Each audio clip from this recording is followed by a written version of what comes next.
नमस्कार शेतकरी मित्रांनो, शेतकऱ्यांसाठी महत्त्वाची व आनंदाची बातमी आली मित्रांनो.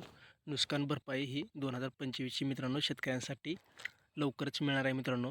20 जिल्ह्यांकरिता 482,10,69,69,000 एवढा निधी मित्रांनो वितरित होणार आहे मित्रांनो. म्हणजे 20 जिल्ह्याकरिता 482,10,69,69,000 एवढा निधी मंजूर झालेला आहे मित्रांनो. आणि फक्त एका जिल्ह्यांकरिता मित्रांनो, म्हणजे एका जिल्ह्याला जास्ती प्रमाणात नुकसान झालं तर त्या एका जिल्ह्यासाठी 229,23,000 एवढा निधी वितरण होणार आहे मित्रांनो.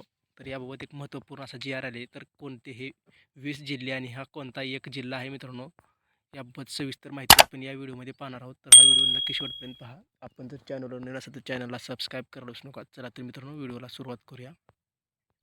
सुरुवातीला मित्रांनो आपण तारीख पाहू शकता जी आरची 7 डिसेंबर 2025, म्हणजेच काल हा जी आर निर्गमित करण्यात आला आहे. त्यानंतर मित्रांनो आपण जी आर पाहूया. राज्यात विविध जिल्ह्यात जून 25 ते ऑक्टोबर 2025 मध्ये अतिवृष्टी, पूर, सततचा पाऊस व अवकाळी पाऊस यामुळे झालेल्या शेती पिकाच्या नुकसानीबाबत बाधितांना मदत देण्याबाबतचा हा जी आर आला आहे मित्रांनो.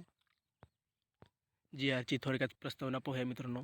म्हणजेच मित्रांनो, अतिवृष्टी, पूर किंवा चक्रीवादळ अशा जर काही आपत्तीमुळे शेतकऱ्यांचं मोठ्या प्रमाणात नुकसान झालं असेल तर मित्रांनो, त्यांना एक पुढील हंगामासाठी मदत म्हणून एक निविष्ठाप्रमाणे एक अनुदान स्वरूपात मदत दिलेली असते मित्रांनो. ही मदत NDRFच्या दरानुसार असते मित्रांनो. तर आपण डायरेक्ट शासन निर्णय.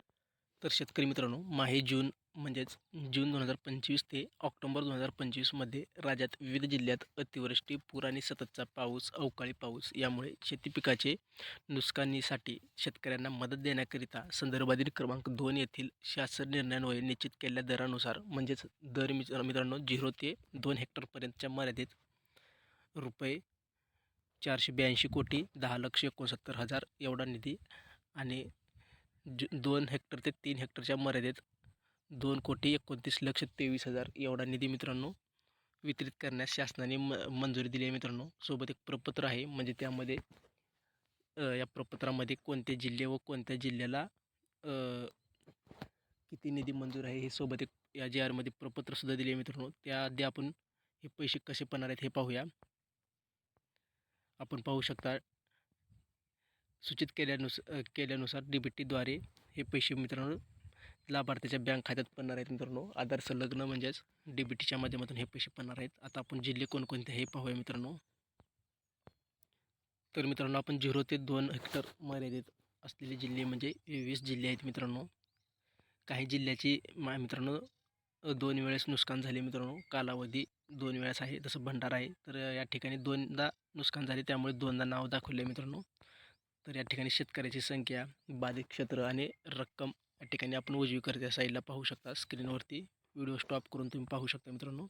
तर जिल्ह्याची नावे पहा. सुरुवातीला नागपूर विभागामध्ये मित्रांनो चंद्रपूर, नागपूर, गडचिरोली, भंडारा, गोंदिया.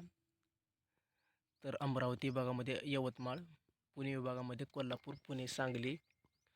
कोकण विभागामध्ये ठाणे, पालघर, रायगड, रत्नागिरी, सिंधुदुर्ग. त्यानंतर नाशिक विभागामध्ये नाशिक, धुळे, नंदुरबार, जळगाव आणि अहिल्यानगर. त्यानंतर मित्रांनो 2 हेक्टर ते 3 हेक्टर या मर्यादेत मदत मिळणारे एकच जिल्हा आहे मित्रांनो. नागपूर विभागामध्ये चंद्रपूर हा एक जिल्हा आहे.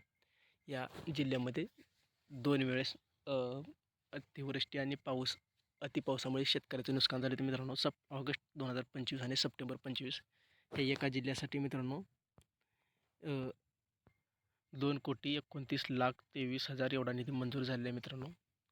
तर हे 21 जिल्हे आहेत मित्रांनो. तर